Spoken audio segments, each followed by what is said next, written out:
such an incredible privilege to be here with you all today, because I have a story that frankly just doesn't get the light that it deserves. It's a story from the year of 1780 in South Carolina about the American Revolution. It's a story that is really about the change of tides in time, about how quickly that this war was developing, and how everything seemed to be falling apart and then rebuilding itself.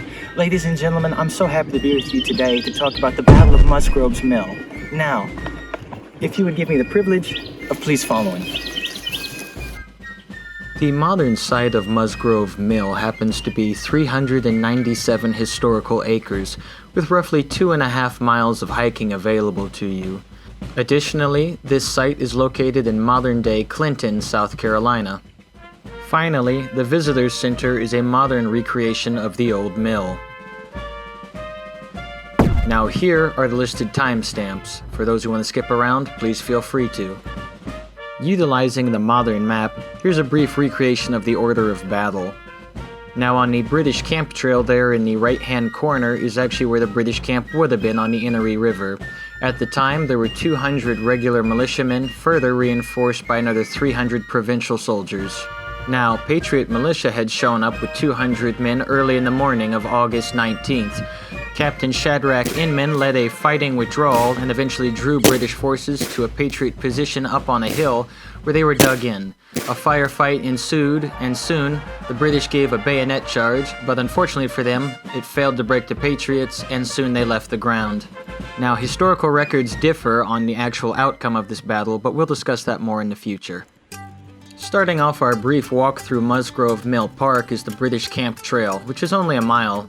It's fairly easy and quite accessible, and you'll notice it by the sign, as well as in the literature available to you. This park is also fairly well preserved considering the changes that it has seen over time. Much of this area is just like it would have been during the Revolution, even if it is nestled close to Highway 56. Taking our first stairway, this will actually lead us into a semi-open field, but even better, it'll also lead to our first monument of the day. Right here happens to be the Mary Musgrove Monument.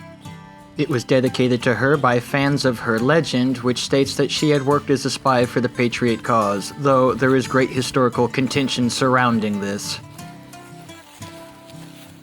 Now, just right here is actually where they would have had the Loyalist encampment. And if you can imagine it, back in the day, this would have been the perfect location. One, because of the food supply right there at Musgrove's Mill. But further, it's going to be wonderful just because of the actual area where they have the ford and dam, where you can cross the Innery River. This was a very contested area back in the day. It was also a perfect transport route for the Loyalists as well as the Patriots in time, just because this is a perfect highway system area where you are connected. You have the waterway, and you actually have the farming communities. This is where they would have stayed, roughly within this area, if you can see. And just looking out over here is where we now have the swamp.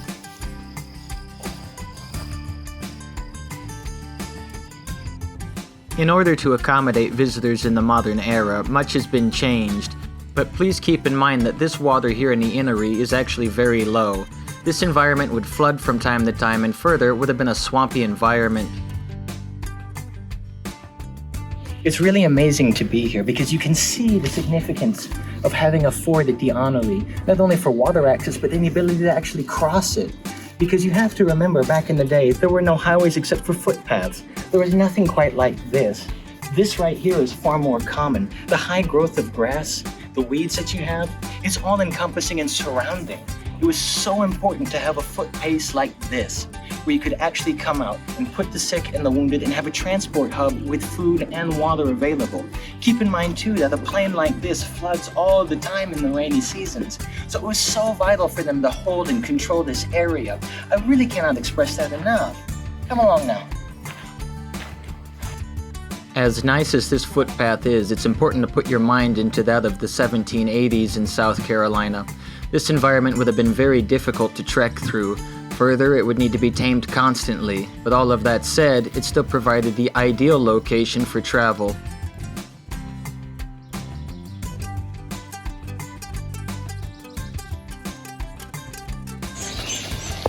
Really, look at how high this grass is. I just can't stress to you enough how important it was to hold this ford in a specific location, because this is the highway back in the day. They're moving entire armies through here. It was so crucial to hold this position at near all costs. Really, most people nowadays just can't accept the gravity of what that means. With all of this nature around you, this was a vital point to be held. And following that point, it's important to take note that even though the innery right here is currently facing a bit of a drought, it still remains a significant waterway to this day, and even more so back in the 1780s. At this point, the cameraman and I decided to venture out to what used to be the old Innery Bridge and discuss this just a little bit further.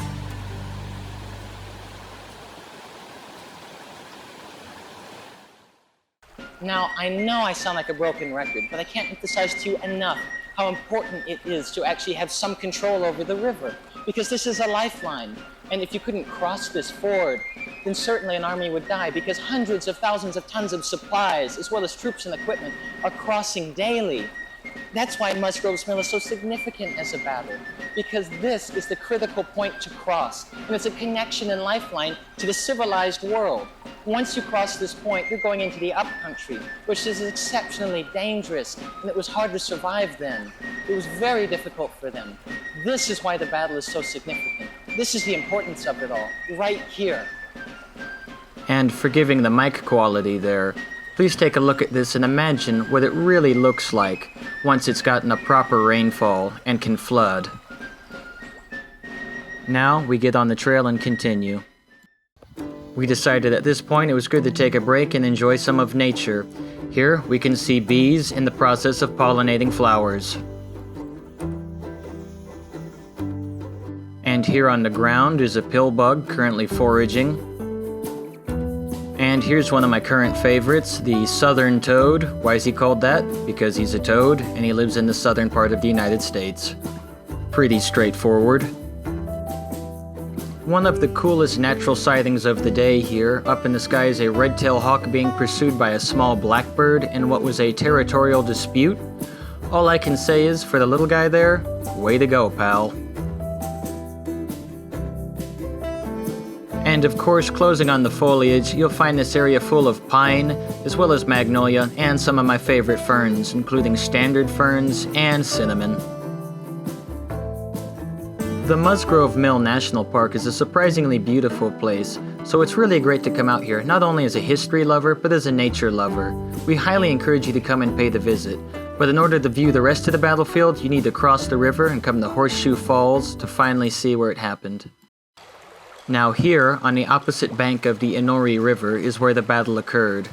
Thanks to the quick thinking of Shadrach Inman, one of the captains of the local Patriot militia, he was able to use his pickets and a few of his cavalrymen as well as marksmen to lure the British across the bank and eventually up the hill and into an open field.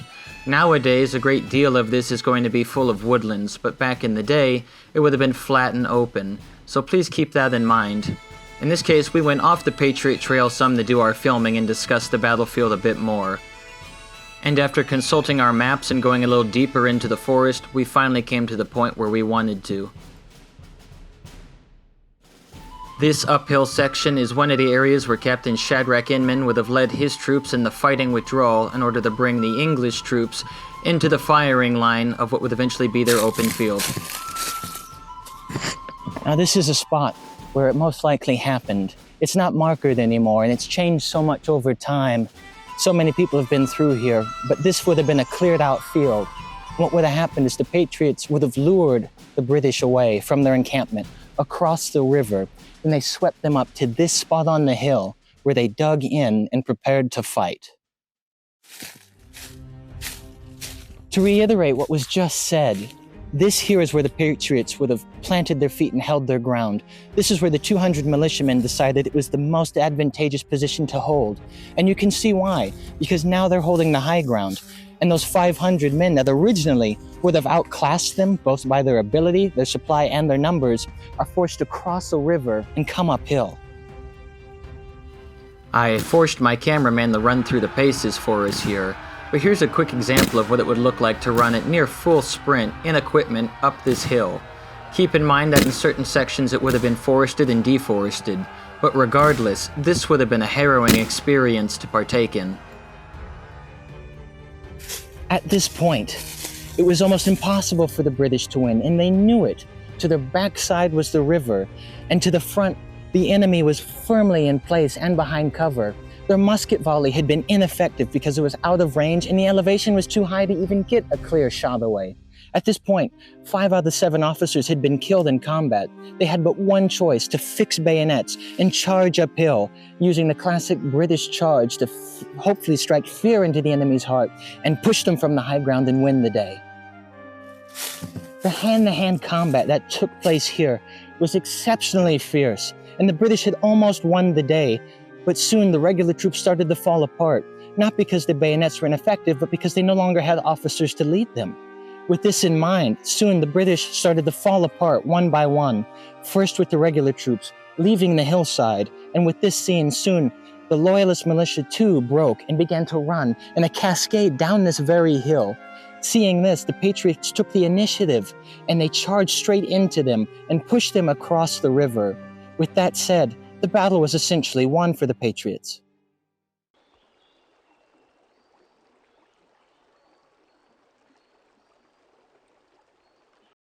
And just as we started our conversation, it's also how we end it, right here at the banks of the Inori River. You see, although the Patriots had won the day, and they viewed it as a great victory, they couldn't hold the ground. They didn't have the support to really take the day. So as soon as they came to Musgrove's Mill, they were forced to leave. Now the legend is that they thought of it as a great, heroic victory, and in all rights it is. But there's nothing else to be taken from it outside of that battle there. And further, for the British, it wasn't really viewed as this horrific loss. It was viewed as an almost tactical victory that just happened to fall apart at the very end, and still, by all records, was a very successful and well-ordered retreat. So, I do give props to that. So why is this battle then considered so important? You see, here at the banks of the river, this is where the American Revolution really changes. Although there had been instances before of guerrilla warfare, it's at this point that guerrilla warfare becomes the standard seed of operation in the war. From here on out, there would no longer be line battles like we saw at Saratoga in the north, or even more recent, here at Camden, where the Patriot loss had been exceptionally brutal. There would be no more simple, regular troops and heroic fights. It would be battles at mills and in the forests, in the hills and trees. The entire landscape would soon be ravaged in what would become essentially the first American Civil War. That's why Musgrove's Mill is so important, because it's crossing the Rubicon. It's a point of demarcation. Everything from this point on out is going to get so much more brutal and change. The most crucial and final note to bring up here at Musgrove's Mill is that it's the first significant victory in the long line of losses for the Patriots. But even more in their favor is that this is a point of change, in which the Patriots had just won a battle, and a long string of victories would continue along. It's from Musgrove's Mill that the Battle of Kings Mountain and Cowpens would occur, both Patriot victories, and eventually those paved the way to the final battle at Yorktown. And with that said, what are our final thoughts on this visit?